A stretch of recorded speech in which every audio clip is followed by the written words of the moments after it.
What's going on, fam? It's your boy Dom from the Game Looters, and today we have an interesting video. Digital Foundry put out a video about Metaphor ReFantazio, and Digital Foundry did what Digital Foundry does, and that is pick apart the game, which is totally okay. That's what I tune in for them for, and that's what they do. Now, don't get it twisted. The video was a little spicy, but I'm still loving the game. I made a video that I put about a dozen hours into the game, and I plan to put dozens and dozens more when they release. Here's the kicker, okay? With the recent talks from the folks over at Digital Foundry, it's raising a few eyebrows out there, so people are wondering, is Metaphor gonna be okay? Even though it got 94 on Metacritic, people are still going like, yo, but what about that performance, though?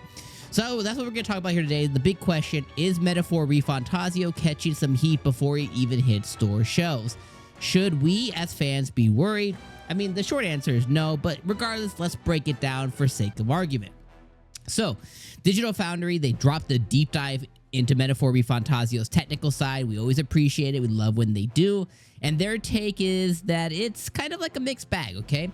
So let's get the good stuff out the way first. Visually, Metaphor, at least these are their words, you know, I'm just kind of summarizing. They're saying Metaphor is stunning, no doubt, okay? If you're familiar, this is me, if you're familiar with Atlas games, you know that they always nail this really unique style, and they've gone all out on this one. This is a Renaissance-inspired game, a Renaissance-inspired UI. It mixes kind of that unique style with the Renaissance. It's just awesome. Now, the game menu, straight fire. The combat UI, smooth as butter. Everything just pops off on the screen in true Atlas fashion. The transition between menus and combats, they're slick AF. It's flipping through the pages as beautifully as you would an illustrated book. But here's where things get tricky. According to Digital Foundry, the performance across platforms, especially on PS5, isn't exactly stable. Now, me personally, I played it, on my LG CX TV. I have VRR on and stuff, so maybe that's kind of why I didn't really notice anything. But apparently, they're saying that there's a lot of frame dips, aliasing issues, and a visual presentation that feels, their words, not mine, stuck in the PS3 era at times. Now, I always feel like people forget what the hell a PS3 game really looks like. I've even used that language before, but actually going back earlier this year and playing a game on PS3, you can really tell the difference when it comes to PS3 or even like Wii games. Like, yeah, I get it. It's a thing that we can say, but it really doesn't feel that way. But hey, their words, it feels like they're stuck in the PS3 era time. So yeah, that's a big ouch.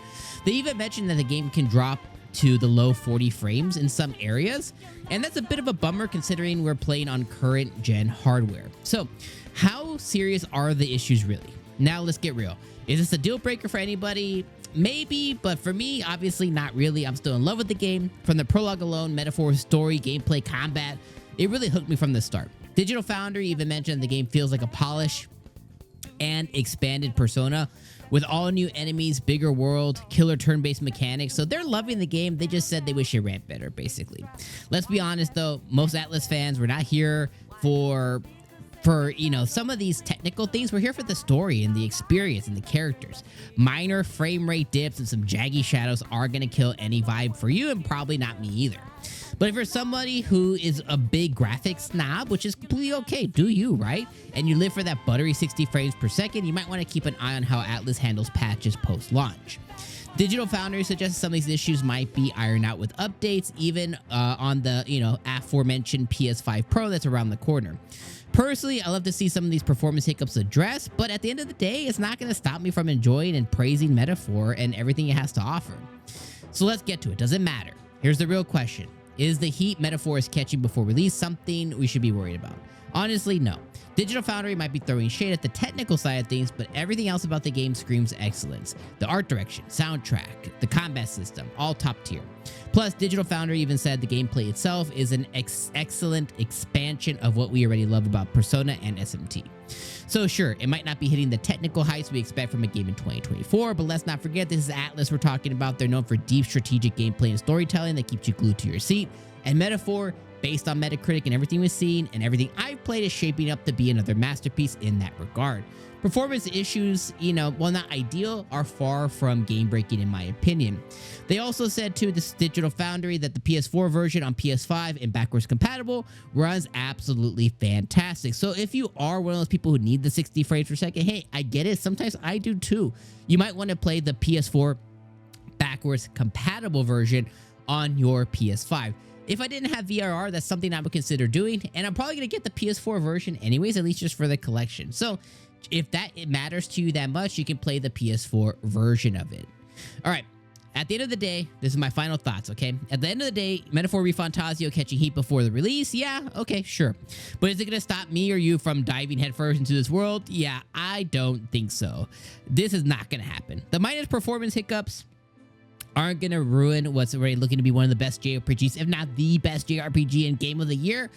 If you're like me and you're here for the story, the combat, and that Atlas, little sizzle, little sauce, little magic, then I don't think it's much to worry about. That's it for today's video, fam. What do you think about Metaphor ReFantazio? What do you think if you watched Digital Foundry's take on their performance, and if they gave you some pause, what did you think about it? Let me know in the comments.